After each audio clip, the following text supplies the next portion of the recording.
Der Frankreich-Block ist heute im Museum für die Einwanderung in Frankreich. À côté de moi, c'est Madame Peggy Derdin.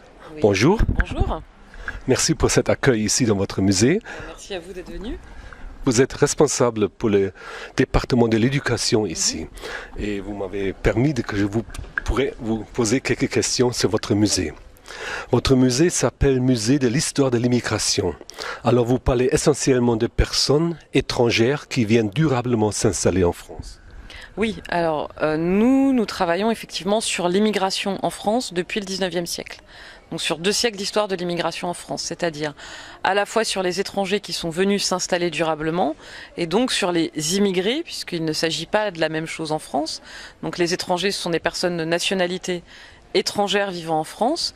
Les immigrés regroupent à la fois les étrangers et les personnes étrangères ayant acquis la nationalité française. Donc les immigrés peuvent être à la fois de nationalité française et de nationalité étrangère. Et donc nous parlons de ces 2 siècles d'immigration en France et des apports des immigrés à la société française et des générations qui les ont suivis, c'est-à-dire leurs enfants et descendants d'immigrés. Vous parlez des immigrés. Pourriez-vous encore un peu préciser leur statut ? Alors, je le disais, donc les immigrés peuvent être de nationalité française ou être restés de nationalité étrangère. Donc la catégorie immigré qui existe en France et qui n'existe pas forcément dans les autres pays, c'est une catégorie qui a été créée par l'INSEE, donc l'Institut national de la statistique et des études économiques en France, en 1990, pour justement recouvrir la catégorie des étrangers soit restés français, soit restés étrangers, soit qui ont acquis la nationalité française. Donc les immigrés ont franchi une frontière et ont pu acquérir la nationalité française par ce qu'on appelle le processus d'acquisition, de naturalisation.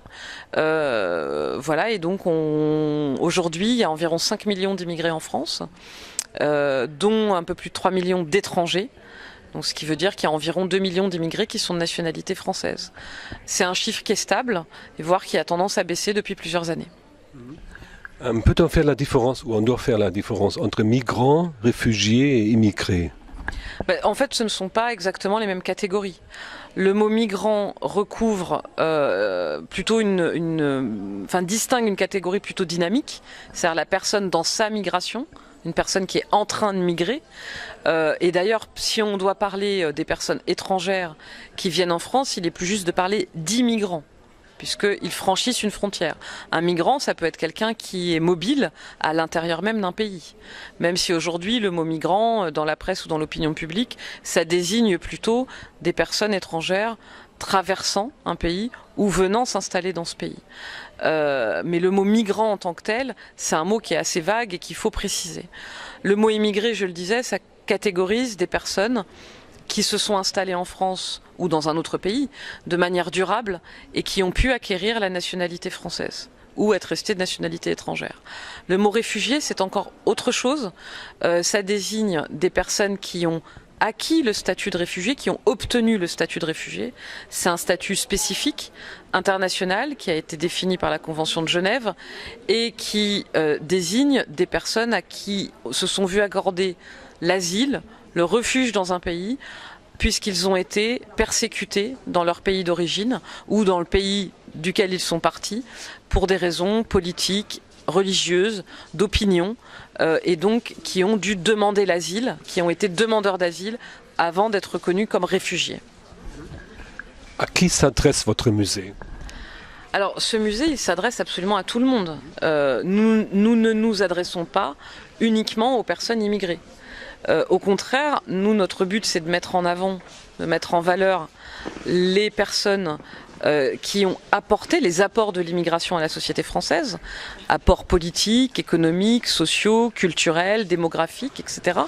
Ces apports sont extrêmement nombreux et c'est l'idée de montrer que l'immigration est partie prenante de notre histoire nationale.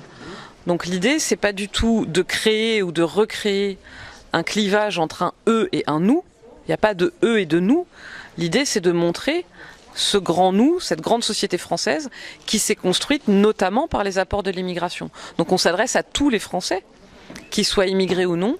On s'adresse à tous les Français parce que l'immigration fait partie de l'histoire de France.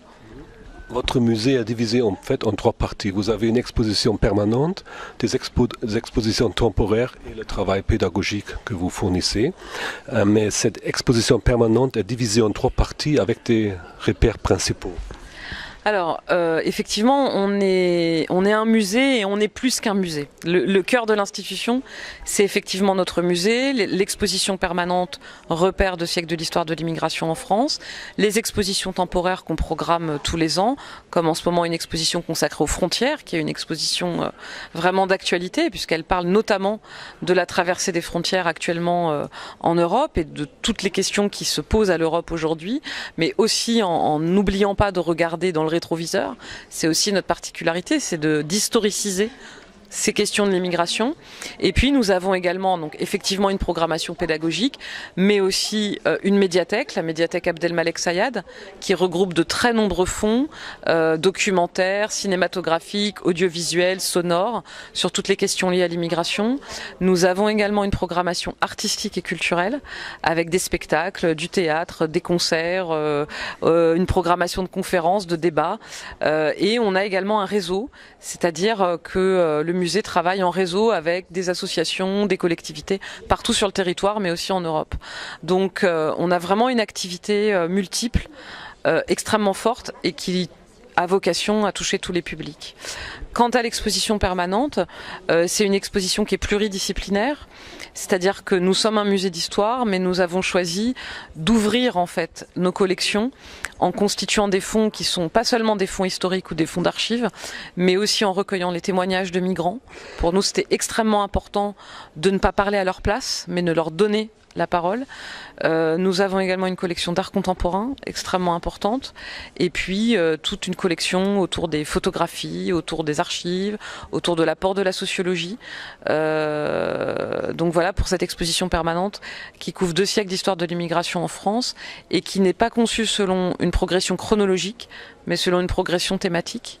C'est-à-dire qu'on part de l'idée d'émigrer, c'est-à-dire l'idée du départ, comment les immigrés ont quitté leur pays, comment est-ce qu'ils ont fait ce choix, parfois subi, parfois volontaire, assumé, de venir vivre en France. Comment s'est passé le départ, jusqu'à la question de la diversité culturelle, c'est-à-dire comment est-ce que la France est riche de toutes ses influences et de tous ses apports. Votre équipe a conçu un travail pédagogique important. Votre site, c'est fabuleux pour le regarder parce qu'il est si riche pour le travail pédagogique.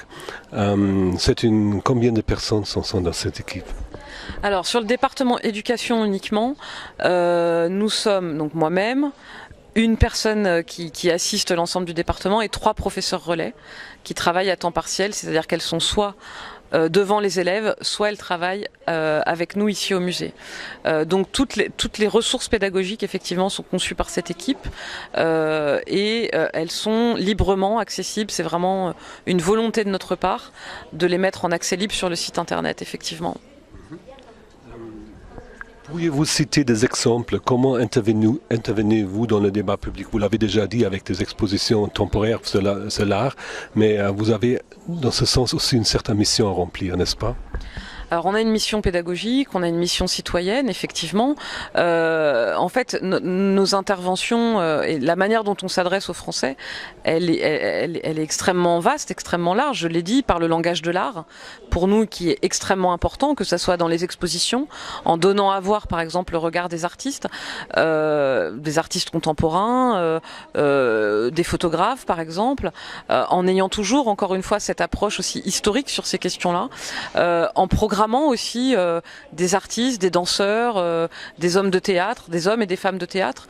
Donc pour nous, le langage de l'art est extrêmement important, mais aussi en n'hésitant pas à programmer des débats d'actualité. Récemment, nous avons fait notamment un débat sur la crise européenne des migrants, en invitant des personnalités publiques, des personnes qui sont responsables associatives, à intervenir sur ces questions-là. Vous participez aussi à la lutte contre le racisme. Oui, alors surtout cette année, puisque en France, il y a une grande semaine d'éducation et d'action contre le racisme et l'antisémitisme, autour de la journée du 21 mars, qui est la journée internationale de lutte contre le racisme. Et cette année, nous avons été un fer de lance, j'ai envie de dire, de cette semaine, puisqu'on a programmé de très nombreux événements, environ 70 événements tout au long de cette semaine, avec des ateliers pour les jeunes publics et les publics scolaires, des spectacles, du cinéma, des programmations très larges. Donc nous, notre but, c'est à la fois de fournir des ressources, puisque nous produisons des ressources documentaires que vous pouvez effectivement retrouver sur le site, on en a parlé. Nous avons d'ailleurs produit également deux courts films d'animation à destination des publics jeunes et adolescents. Et l'idée, c'est vraiment de sensibiliser les publics, tous les publics, les jeunes et les moins jeunes, parce que tout le monde est concerné. Donc en donnant à voir et en mettant à disposition des ressources, et également de les sensibiliser, je le disais, par le langage de l'art, par une programmation spécifique, par un espace de débat. Donc on poursuit nos missions sur ces questions-là, et c'est effectivement une des grandes préoccupations du musée, qui rejoint notamment les thématiques de l'immigration, qui est de lutter contre le racisme et l'antisémitisme en France. Entrons un peu dans les détails. Hors du racisme, il y a aussi des formes plus subtiles de la ségrégation, si l'on pense par exemple à toutes les formes de discrimination. Alors oui, le racisme peut conduire à des formes très claires de discrimination. Ça peut être à la fois très vague, c'est-à-dire que ça peut recouvrir des préjugés, des stéréotypes, une manière de catégoriser négativement jusqu'au rejet donc des personnes en raison de leur couleur de peau, en raison de leur origine, et puis ça peut conduire à des discriminations en matière d'accès à l'emploi, en matière d'accès au logement, d'accès aux loisirs. Donc cette question-là, évidemment, des discriminations, c'est une question centrale quand on parle du racisme. Et puis c'est une question malheureusement qu'on rencontre lorsqu'on travaille sur l'immigration, que ça soit aujourd'hui ou même dans les décennies précédentes et même au 19e siècle. Je vous remercie beaucoup, merci bien. Merci à vous.